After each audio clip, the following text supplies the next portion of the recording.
Hello and happy Monday. Welcome to another Money Monday with Purse Strings. All of this month, we're talking about, taking care of aging parents and kind of the cost that comes along with that. And one thing that we use a lot later in life is that long-term care insurance. And so today we're going to be talking about all of that and kind of how to use it and different things. And so if anyone's new here, Purse Strings is all about tips, tricks, pieces of advice on how to be financially fearless. And then when you're either taking care of your parent, you need your own will and trust, planning for retirement, getting divorced, just working on your budget, wherever you are, we have top tier financial professionals willing, ready, and able to serve you. We call those our Purse Strings approved professionals, and Laura here is one of them. So we're so excited to have her on today to kind of talk about long-term care. But before we dive into that, Laura, could you give us a little intro of who you are and what you do? Yes, I'm Laura Warnock. I have been in financial services for 25 years. I think that's the number. Um, I've been a financial advisor. I do work with small business owners as well as um, just doing some wealth management or planning for retirement. Um, I do have, speaking of, I just kind of want to jump right into it. Yeah, let's do I it. did when I first started out, there were a lot more options for long-term care insurance. Yeah. Um, and it seems like the marketplace has really consolidated.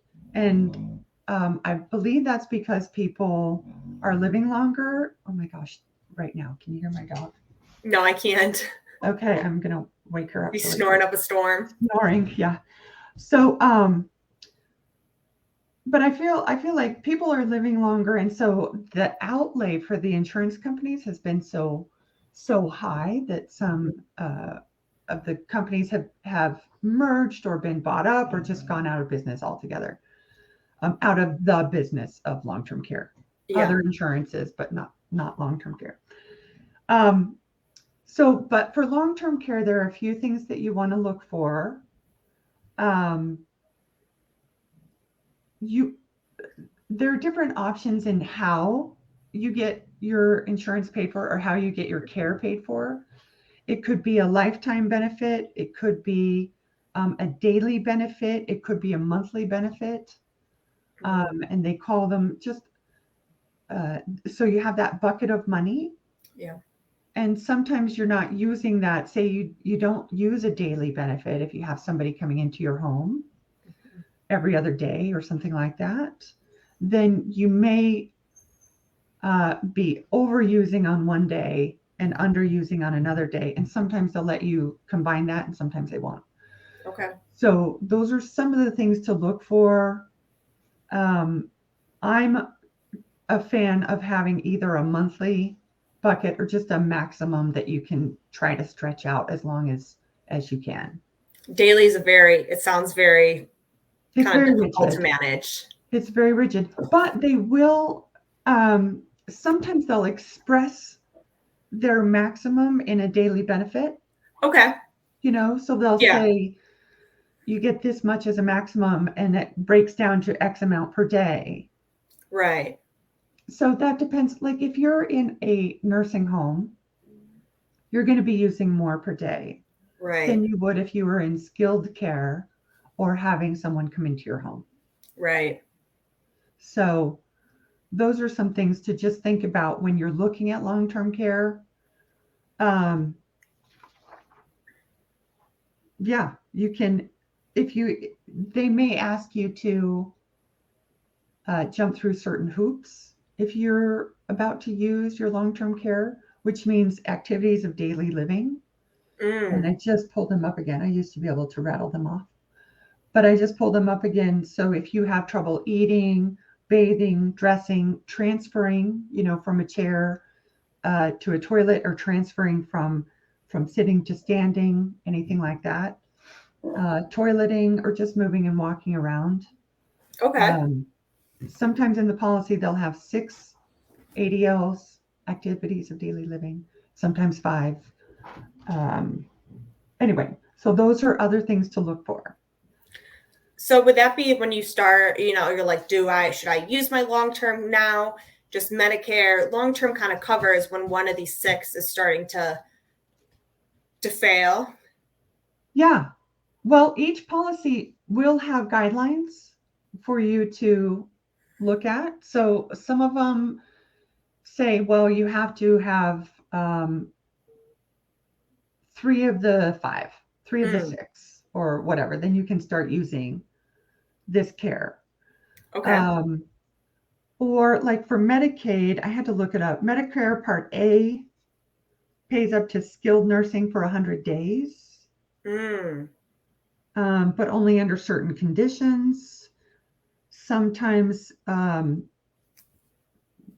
if you have custodial care, like if somebody comes in to help you bathe, Medicare does not cover that. okay. So I think having some type of long term care, or at least a bucket of money reserved for long term care, is a good idea.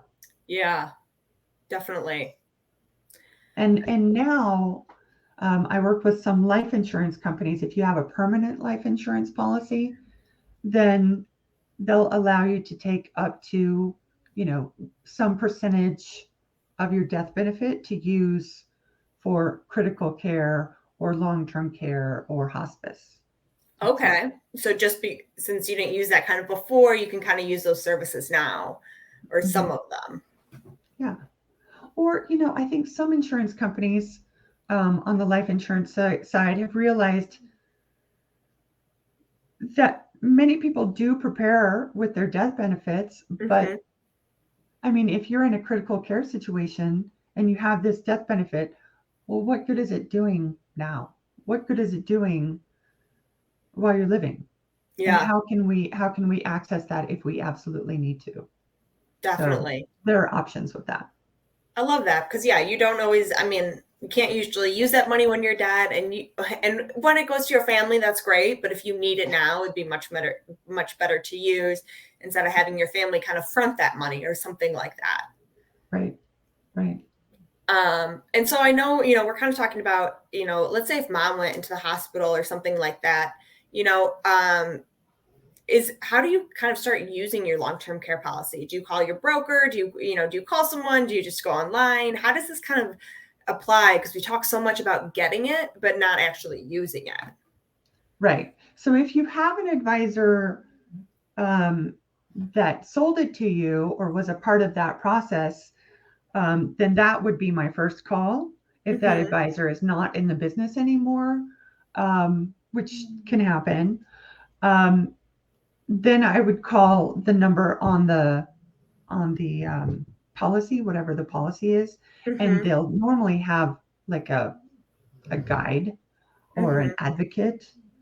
Now, mind you, maybe that advocate, well, they represent the company, but they can tell you the ins and outs. But Right. I think it would be beneficial to get at least someone that can talk to you about the ins and outs of your specific policy.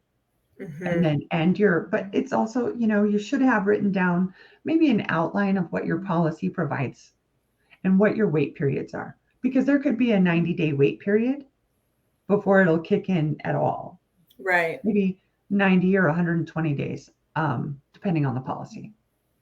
So it seems like some of the big details you might just kind of want to understand right away before you need to use the policy. And then some of the nuances, depending on your situation or whatever happens, you might then need to kind of look back into it, um, to Yeah, understand, the finite details of what's covered. yeah. So I'm really a bullet point person. So I want to make sure that when I'm looking through a policy, then I'll just bullet point the highlights and what I need to know going into it, so that if something does happen, I have somewhere a bullet point of, yes, I do need to wait 90 days, or I do need to wait until, um, this person moves from the hospital to a nursing care facility or Yeah. to an assisted living facility, and Right. then it'll kick in, because they all do have their specific triggers. Right. And that's always the thing is you have to be right in their nuances right there. Mm-hmm. Mm-hmm. And so, what does Medicare provide versus if you didn't get the kind of, long-term care insurance or something like that? Um, does that then just kind of fall on the family? Because I know sometimes people think Medicare is just going to take care of me in my later years. Right. So Medicare will cover skilled nursing, but it won't cover custodial care. So it's not going to cover somebody coming into your home, which is typically what people want. Hmm. I mean, not all the time, but if you had your choices, at least my parents did, they would like to stay in their home, Yeah. and have care come into their home and help them if it's a couple times a week to help them with medication or every day to help them with dressing and eating, Hmm. um, whatever it may be. That's the kind of stuff that long-term care insurance could cover if you're lacking in one of these ADLs, activities of daily living. Okay. And Medicare doesn't cover that. They'll cover hospitalization. They'll cover, I had to, print this out. They'll cover 3 days. You have to have been hospitalized for 3 days and required skilled nursing as a result of that hospitalization. And then after the first 20 days, then the individual may be out of pocket. Okay. Yeah. So those daily living activities are definitely ones that I feel like you don't always want your children to be doing for you. That's quite a boundary of, wiping yourself, getting yourself dressed. I'm fine coming over and helping you manage your meds or, sort them for the week. But it Right. seems like this is kind of the coverage you want. So your kids don't have to be that, in home, on hands caretaker. Right. Plus, so personal story, my Yeah. mom became bedridden and my dad started taking care of her.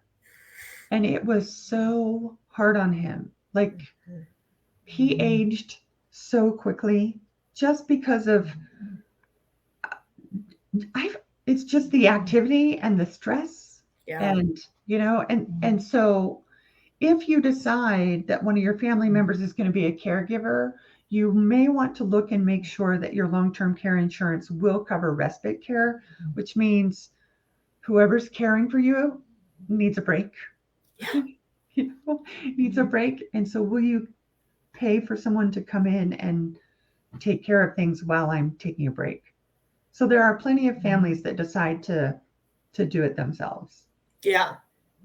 But yeah, it's always we need to make sure there's enough care for the caretaker because they put a lot out and need to really fill their own cup. Mhm. Especially if your parents were closer to the same age. I'm sure it was not, It someone was young not and easy. sprightly really lifting her up or helping her out. It can become exhausting just because that's not what you're used to doing anymore.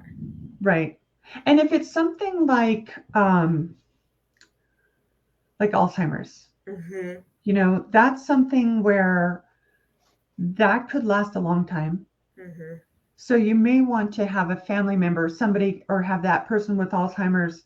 At least in my family, I had a uncle that moved in with a cousin, and that lasted 20 years. Oh, 20. yeah. So um, that was kind of a long thing. So you just kind of want to, and I feel like that was an outlier, right? Hmm. But things can happen where you look at this bucket of money and you think, okay, how can I make that last the longest? Yeah. Is there somebody in the family that's willing to, if your family's big enough, mine's huge. If your family's big enough, you may have like a nurse or a somebody that's willing to be paid by the family Right. and get like free housing or I don't know, whatever, to move in with this elderly person and take care of them because you really need that money to last as long as possible. Right. Right. And that's I think another extreme, but just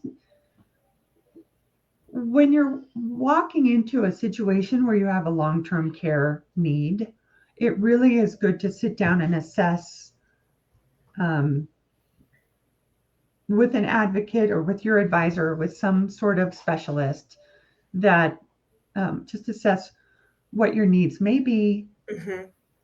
What buckets of money do you have to draw from?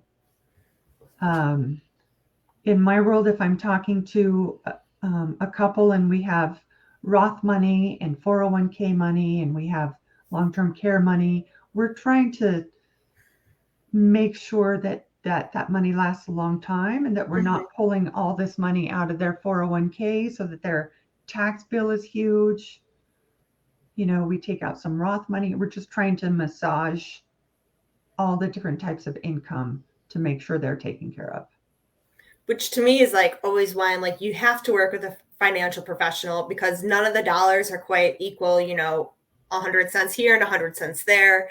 Right. And it does matter what buckets you pull due to taxes, due to, you know, I don't know, some other things, I'm sure. And so it's kind of like, what bucket do you pull from? You own the house, you own the whole house now. Okay. So can we take money out of the home? And so having someone with those different ideas of knowing what to look at and what kind of your situation is now, and then might be moving forward. I'm always like, that's why you need a professional, is because there's so many wheels intertwined. Right. And it's good just to have a team, Yeah. right? So you have your financial advisor, you have your CPA, and then you have your care advocate, Hmm. all working together to make sure this person is taken care of in the best. I don't know if I want to say the most efficient way. Um, Stress free, maybe. I mean, because you don't want to go back and forth and be hunting down right, people and to send a document over 8 times. They still didn't get it. right, You want to right. work on your healing or whatever you can kind of, on your care, whatever that is kind of at that moment. Right. So I also wanted to point out some of the options for getting long-term care insurance. There are still some standalone companies that do long-term care insurance. There's also the hybrid of um, long-term care insurance with life insurance. Hmm. Then there's also um, some life insurance that has a rider. Can you explain Some what a rider is? and it's just a rider is something that you add on to a policy to take care of a specific need. Mm. So, say if I get permanent life insurance and I have um, a, a a a kid rider, right? So I can add life insurance for one of my kids or both onto that life insurance. Or Okay. the life insurance has a rider that says, oh, if you get permanent life insurance and you want to turn on income from this permanent life insurance, then that might be a rider. Mm. Or um, they'll give you certain deals on how your cash grows within, and Okay. that could be a rider. One of the companies that I work with, um, every single policy has that long-term care, critical care. It's not an extra rider. It's every single policy that they put out. Oh, that's nice. So it's really nice. Um, then there's annuities. Annuities could have a long-term care rider as well, or a way to access that money differently. Hmm. Because sometimes annuities will say, yeah, if you have this with us for 7 years, then you can access 10% of the money without penalty, blah, blah, blah. They have all these rules and hoops Of that you jump course. through, right? But if you have a long term care rider or if they have some sort of long term care um, trigger, Hmm. you know, then you can turn on that trigger and it's a different policy. But it usually Interesting. has something to do with the ADLs Hmm. and a note from your doctor that you know that kind of thing. Anyway, so there's lots of ways to try to get long-term care insurance. Hmm. um, you just have to maybe figure out what's best for you. Yeah, definitely. And for long-term care insurance, you can typically go to your financial professional to get that. And Mhm. then there's also long-term care specialist as well, right? Uh-huh. Yep. Um, Sometimes your financial advisor will work with a specialist, got it. so that all the ins and outs are, because your financial advisor can't be a specialist in all areas. Yeah. And some like to think they are, but not the case. Um, so they'll team up, say with, um, there's like an elderly caregiver specialist. Hmm. In fact, there is one in this group. But anyway, so for the long-term care, um, yeah, your advisor will know where to go Where to when go. they Yeah. if they care. Yeah, And definitely. some don't want to touch this, right? Some don't. You got to know But your boundaries. right, right. And if they don't want to touch it, they should find, somewhere to refer Definitely. or a Definitely. specialist to bring into the conversation. And so were you finding that, yeah, I know you kind of started saying some of these long-term care plans are kind of going away and they're kind Yeah. of, do you think they're gonna come obsolete? I know it's kind of just like a future guessing question. Um, Well, they're just where, so expensive. yeah, because we They're are so living so expensive. much longer. Yeah. They're so expensive, and so it kind of prices people out. Or if you start looking at long-term care insurance when you're uninsurable, Yeah. that's a problem. Hmm. So then if you're uninsurable, then you need to look at, um, like, do I have term insurance that I can convert into permanent? And then if I convert it to permanent, will that provide me some sort of coverage? Hmm. Or do I want to put money into an annuity, because you don't have to be, um, insurable to have it's not a life insurance contract, it's an annuity. Right. Um, so there's an option there. It just depends on when you're looking. Definitely. Yeah, that's the magical thing about life insurance is you have to be healthy while you have it or while you get it. And so I know some people who get sick and then they're like, I should probably get a life insurance policy. And it's kind of like tough luck, Chuck, which is Yeah. hard because we tell people to be proactive. And a lot of times you think you have longer than it is. You never know what's going to happen, which is always, the weight of life. And that's insurance for you. Yeah. But then, again, if you have a relationship with a financial advisor and you go to the financial advisor and you say, okay, now I'm ready for life insurance, or I'm ready for whatever it is that you're looking for, and these are my issues. And then you let them know, like, I Hmm. was diagnosed with cancer 5 years ago, this type of cancer. I, have diabetes. I have high blood pressure. Just say these things to your advisor so that I, as an advisor, can say, okay, I'm going to go shop that Yep. and see what coverage I can get you. Because there are certain companies that specialize in one thing or another, or have ratings that will accept people that were diagnosed with a certain type of cancer, or Right. it just depends on the situation. You got to discuss your options. You got to bring it to the table and just not say like, "Oh, I had cancer, I'm out," because that's not always a hard draw either. I mean, there's always so many in between, so many differences, and so it is kind of a whole process. You need that team you can trust and feel comfortable with, sharing with them which you have been through.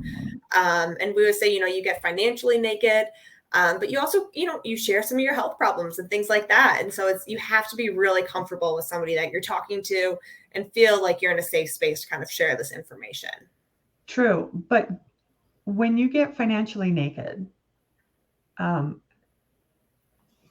everything that's around a person affects their finances. Right.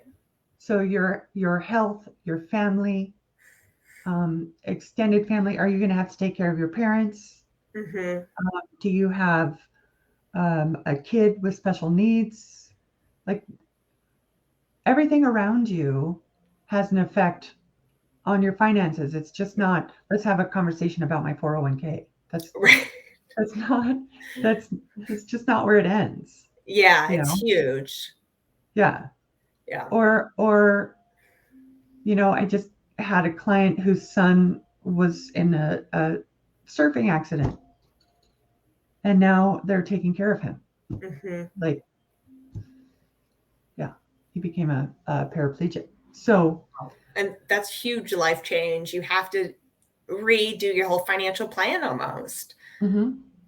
And then Yeah, they're combining now his finances with right. theirs and trying to figure out that whole picture and trying to get him taken care of. And then also making sure that he's okay Hmm. after they're gone. Yeah, I mean, there's just so much. You just there need is to so be able much. to be open and honest with your financial advisor, someone that you trust, and hopefully you have someone that's not going to be judgy. I have run That's across that, which seems weird to me to say, but it happens, sadly. that's why we're all. That's I mean, that's not what we're all about here at Purse Strings is being judgy. That's so wrong. That's exactly what we're not. Is against this judgment, against the harshness, because we know it's Right, a vulnerable conversation. We know it's hard, and there are those judgy people out there, those people who say, don't worry, sweetheart, I've got it. Like, no, that's not the fit for you. That's fine. right. You can move on. Um, go to someone like Laura who you do feel comfortable with, who can share this and they feel sympathetic and they understand where you're coming from and understand that, you have a lot going on as well. Yeah, and you should also know that things that you say with your advisor should be private. Yeah.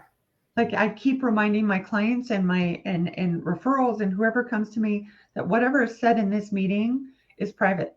Right. And if you want to bring somebody into this conversation, then you need to let me know in writing Mm, that you want that person in on this conversation, even if it's spouses. yeah, I love that. So, if I'm talking with one person about, and I know spouses should share, but sometimes they're not comfortable. Hmm. Or if I'm talking to one about an IRA and I can't talk to the spouse about that person's IRA even because they're not on the account. But I Yeah. can talk to them about their whole picture. Right. Right. Yeah, there's a lot Anyway, there that you can't share. yeah. So yeah, so health issues should should be open, hopefully, Hmm. you know, so that you can plan for different things and that your advisor can go shop and try to find you the best solution to your needs. Hmm. Hmm. That's awesome.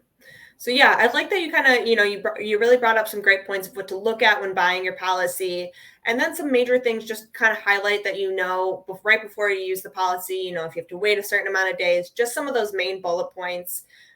Is there anything that we didn't touch on today that you want to make sure is shared?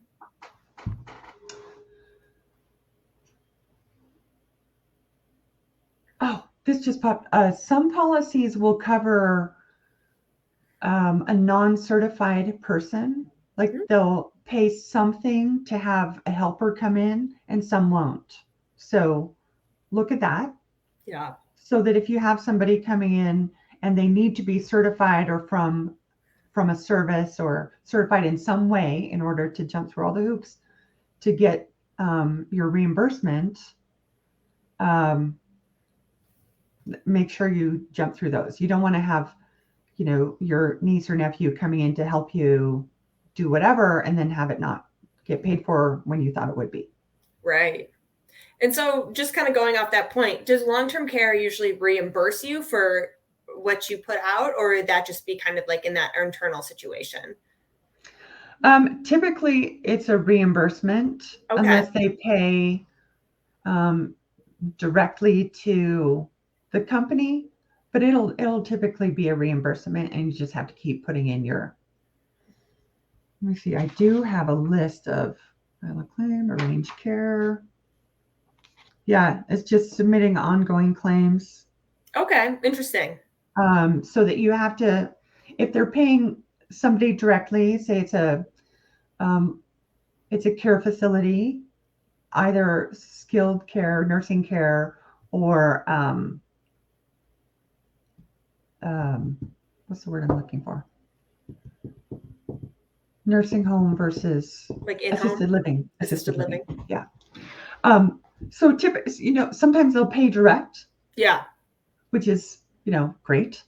Um, but you do need to keep going back, improving that when you're there, Hmm. and that you still have the need, and etc. So you have to keep on top of that.